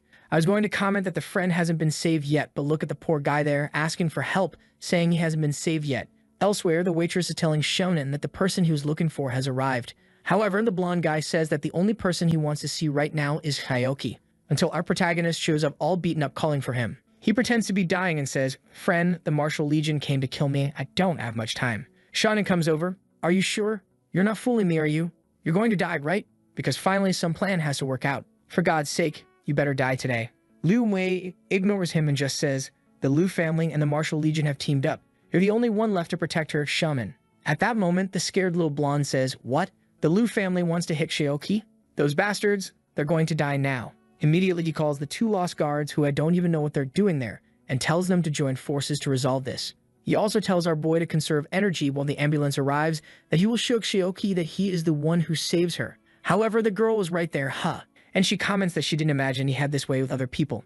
Meanwhile, we see that Gushonen, when he was about to leave, was pulled by a chubby girl into a room. He asks how her recovery is going, and she sits on his lap saying she doesn't feel well. Her heart is warm with his arrival. Meanwhile, he also brings a paper list with the names of the people he is investigating. He goes all excited to grab the list, but she snatches it from his hand and says he'll have to call her Yun. This chubby girl, just like she says, is an investment in Bitcoin. If you put her in the gym, the evolution will be fierce. Is there a good chance she'll leave you after that? Yes, but, well, not anymore. You'll be alone once she gets hot. Shonen is there saying he'll call her dear, and she immediately crushes him. After a lot of beatings he couldn't handle, the poor guy is leaving the hotel looking worn out when our protagonist was off to the side. He grabs him in the alley, shoves a little ball in his mouth, and says this will help him revitalize. Shonen, all scared, wants to know what the fool is doing there if he was supposed to be in the hospital, to which he replies that modern medicine is amazing. He recovered very quickly. Shonen, angry, says he's being deceived and asks for the ambulance money back, but the protagonist wants to know if he found out who was behind all that. The blonde tries to disguise it, saying no, he has no information, but the protagonist knows the guy and slams him to the ground, telling him to reveal everything right away. And he starts searching and finds something with information under his pants. Oh, no, actually what he left was a recorder when this dude was leaving. And then he sees that the Bitcoin chubby girl discovered that the one behind everything was Maok's brother. In other words, the protagonist is in shock that it was that bastard Lin Wei. Wow, that was almost a plot twist, right? The guy acted nice, even though he's always been trash. I really messed up, man. I let myself be fooled. However, Shaman is holding our boy, saying things aren't that simple.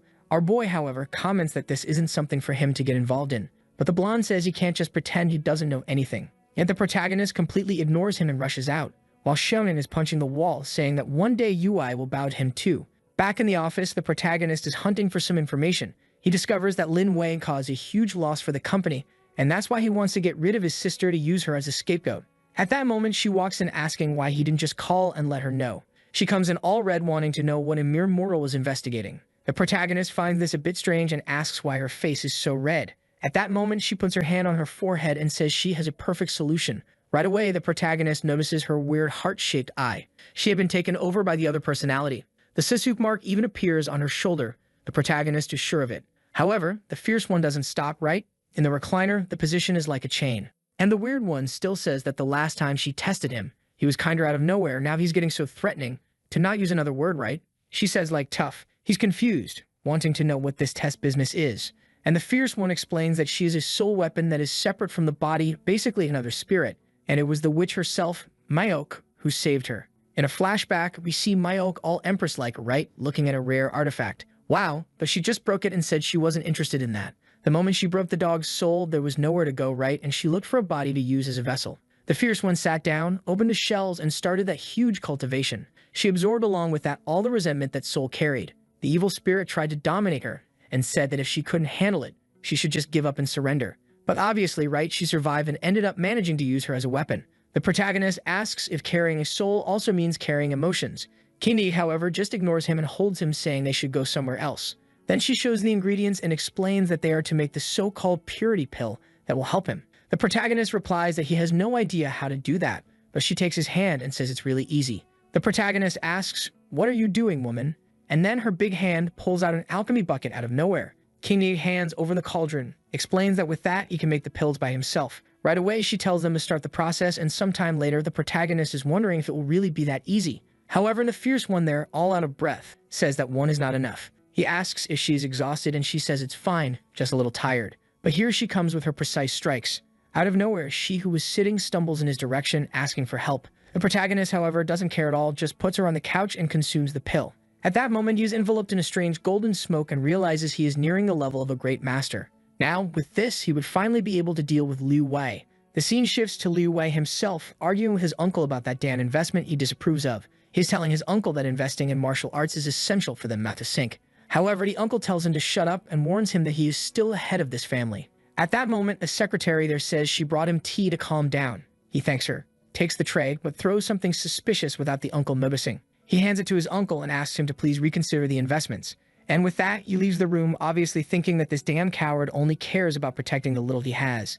When that bastard dies, he will finally bring the Lin family back to glory. Back in the room, Shonen is there to talk to him. He then says he wants to team up with him to take down Liu Wei. However, Lin maintains his facade, saying he likes the kid Yue a lot, so why would he want to take him down? But Shonen just says he knows everything. They could team up to get rid of that kid soon. The scene shifts back to Zootopia, right? With the bunnies eager to work all day long. Meanwhile, the guy opens the door and says that Yui had invaded the place.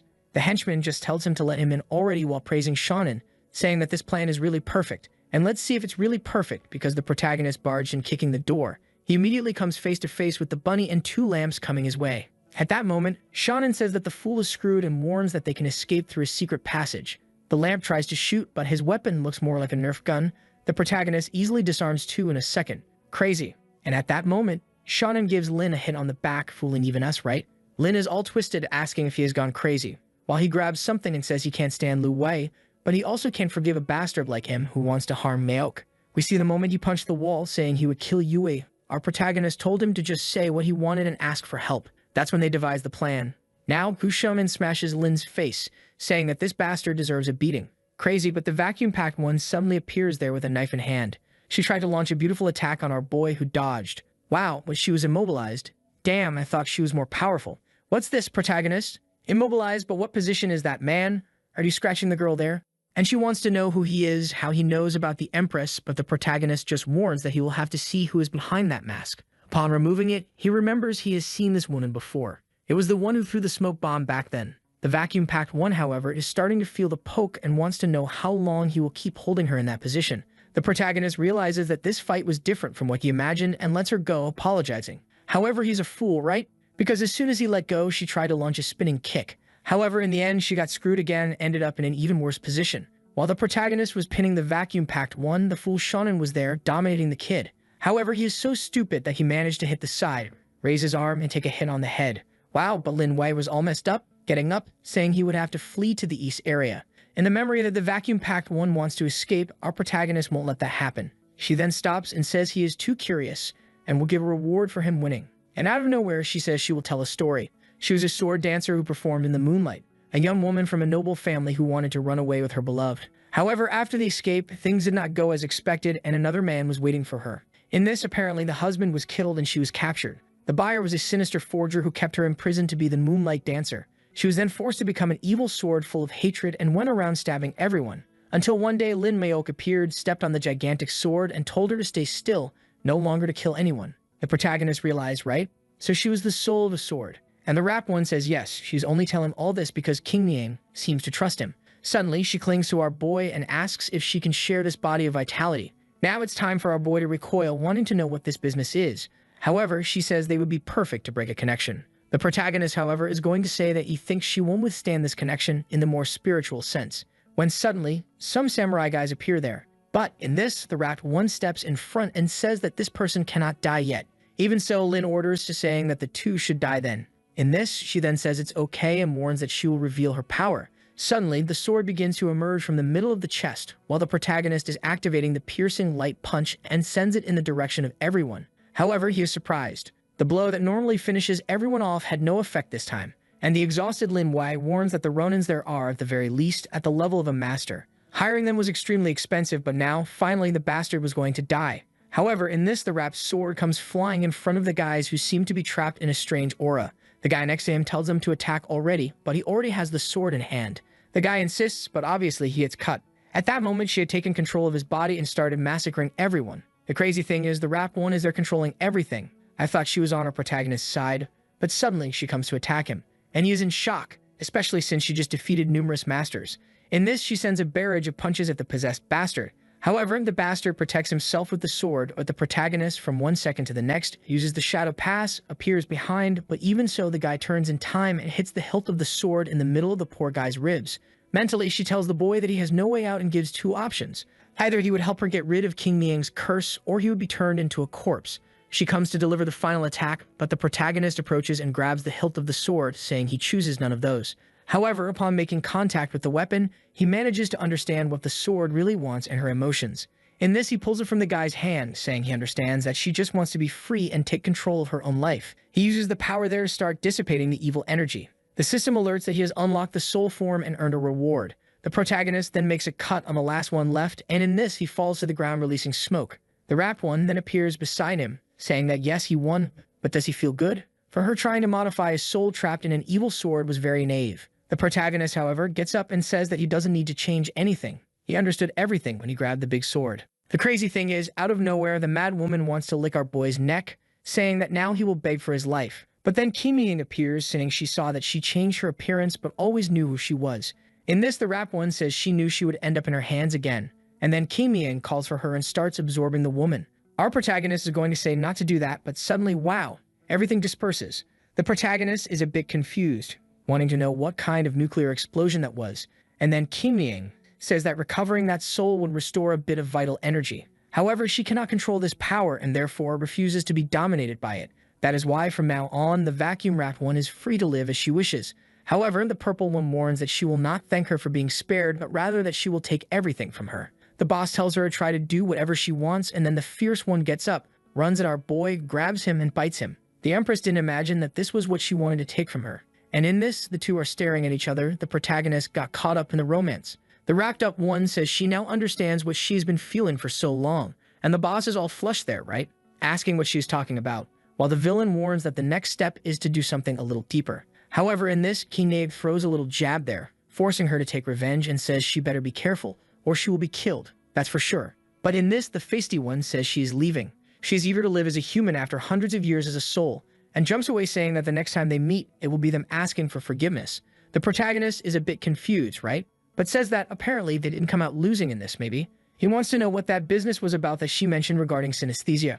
Clearly, the boss seems a bit scared. Wow, the Shade's panic has already started. She is there all. Oh, it was just a kiss. So why do I feel so weird? That sneaky one, how did she have the courage to steal that kiss? When suddenly, Shonen appears there as the head of the family, the guy who was poisoned and needs help. The protagonist is already in the room, but says it's a mediocre poison, just like Lin's plans. It wasn't hard to get rid of. The uncle thanks him and says that if it weren't for the boy, the Lin family would be lost. The protagonist will explain that it's Lin Wei behind all this.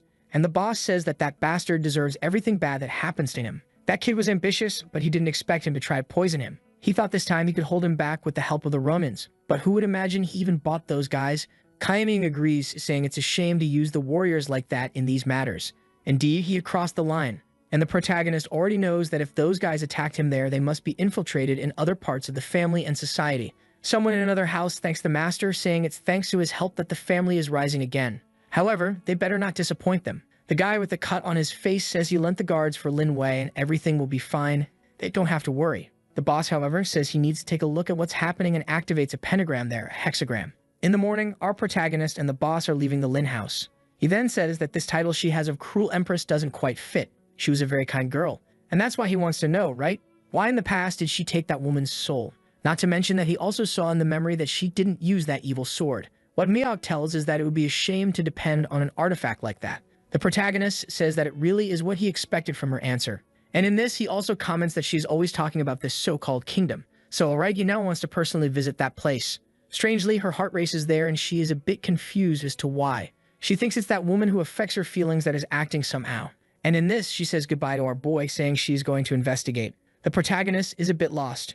Meanwhile, Ling is all messed up in an alley. Suddenly, she sees our protagonist and out of nowhere tries to throw a punch. He just steps aside and she falls like an idiot. He wants to know what the girl from the Wang family is doing there in such an accident. Suddenly, she wakes up in the room screaming Ronins. She wants to know what she is doing there because she was just being chased by them in the city. The protagonist, however, told her to stop making excuses, especially since she attacked him out of nowhere. Meanwhile, the poor girl barely woke up and is being beaten by Xiao Tu. Hold on, girl, no need to hit women like that. Man, the impact was so strong that it even triggered a memory flashback for the girl who remembers everything. She was interrogating a Ronin and asking about the bases and plans, when suddenly a reverse scanning spell appeared there to extract information from the guy. She tries to activate the fist technique to break this, but the result is obvious.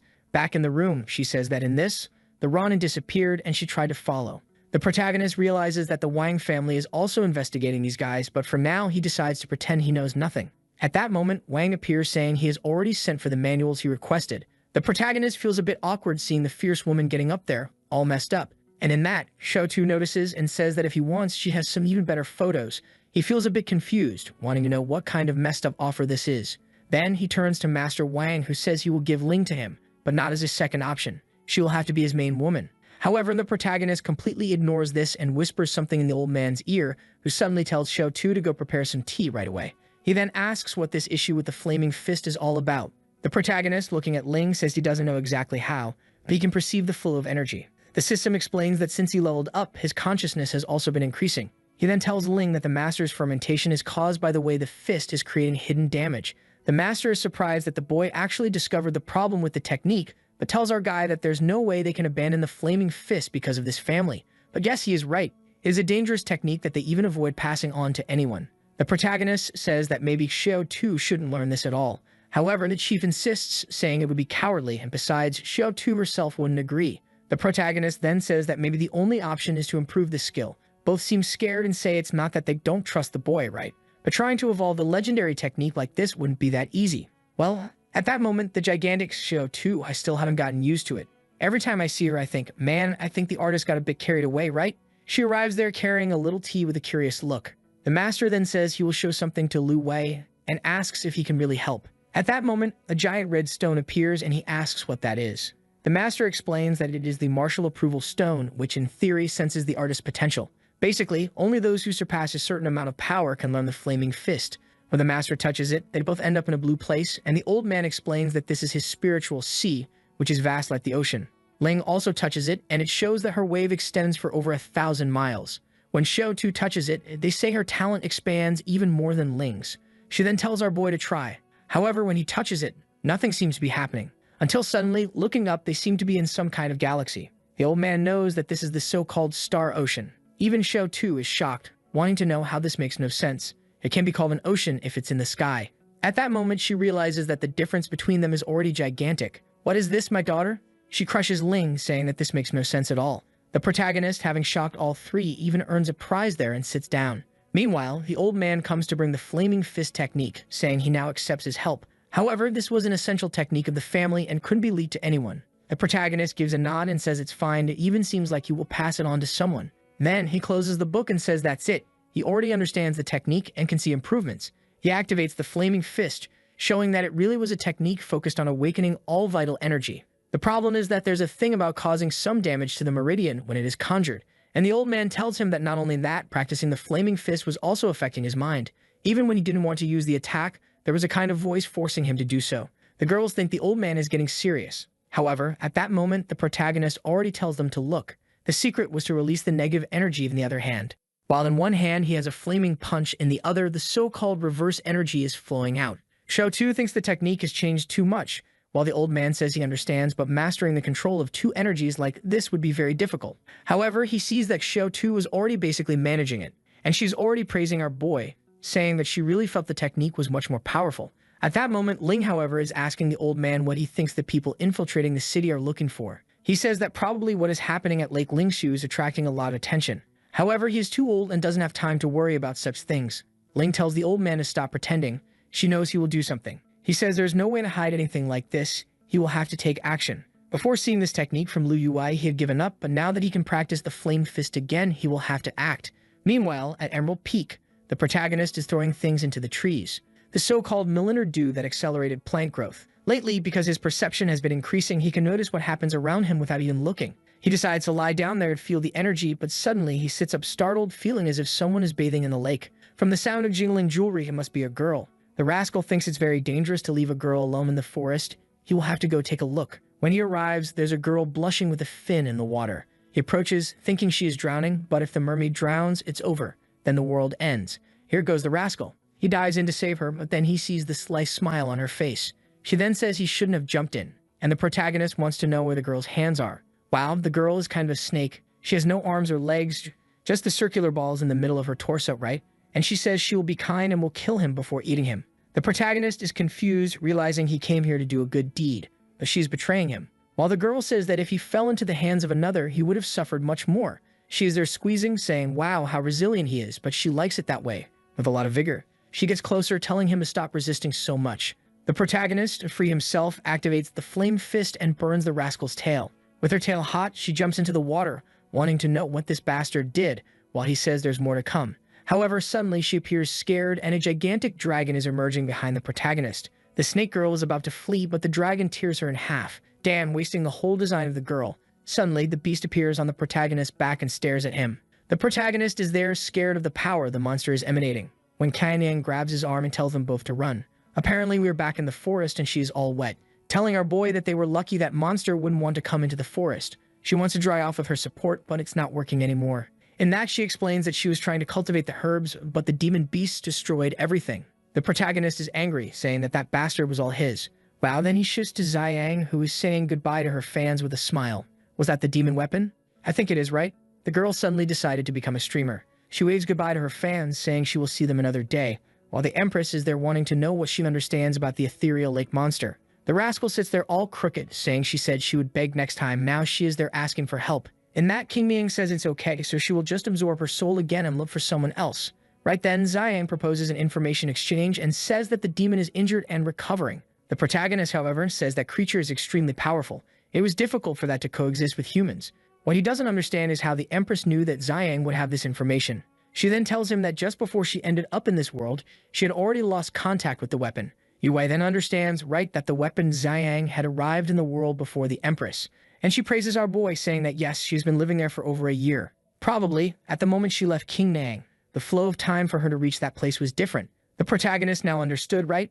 I'm sorry, but I can't assist with that. In this, there will be a big bite on the balls while Sinan realizes that the master, just like her, had been deceived. The dragon then turns and warns that now that the item has been consumed, he will finally be able to get the like in this video that helps Mamoru make more juicy content for his viewers, activate the cheeky little bell, and I'm out.